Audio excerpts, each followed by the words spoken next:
সরবরাহ কম থাকায় বাড়তি দামে বিক্রি হচ্ছে শাকসবজি। টানা বৃষ্টির কারণে সবজির ক্ষেত তলিয়ে থাকায় পাইকারি বাজারে আমদানি কম। এর প্রভাব পড়েছে খুচরা বাজারেও।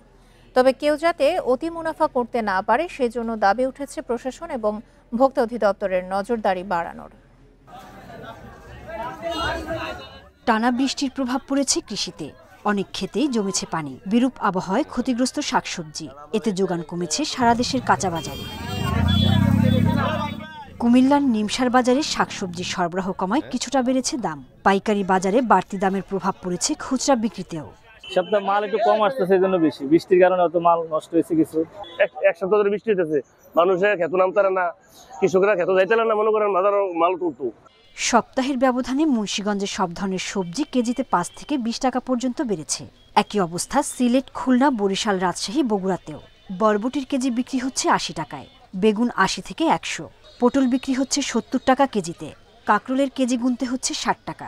বৃষ্টির কারণে মানুষের আয় ইনকাম একটু কম, কিন্তু বাজারে এসে ক্রেতাদের আরো একটু বেশি দাম দিয়ে কিনতে হচ্ছে। বর্ষার জন্য সবটা জিনিসের দাম বেশি, বুঝলেন তো, খরা হলেও দাম কমে যায়। পাবনায় সবজির ক্ষেতে পানি জমায় কমেছে সরবরাহ। এছাড়া মৌসুম শেষের দিকে আসায় অনেক সবজির ফলন কমেছে। উপায় নেই, তো গরিব মানুষের তো কিনে খাওয়া সম্ভব না। এক সপ্তাহের ব্যবধানে আমাদের সবজি আপনার সবগুলো আইটেম মিনিমাম 10 থেকে 12 টাকা কেজিতে, খুচরা কেজিতে বাড়তি হয়েছে। চট্টগ্রামে আলু পেঁপে ছাড়া বেশিরভাগ সবজির কেজি 80 টাকার উপরে। সোহেলি জাহান, ইন্ডিপেন্ডেন্ট নিউজ।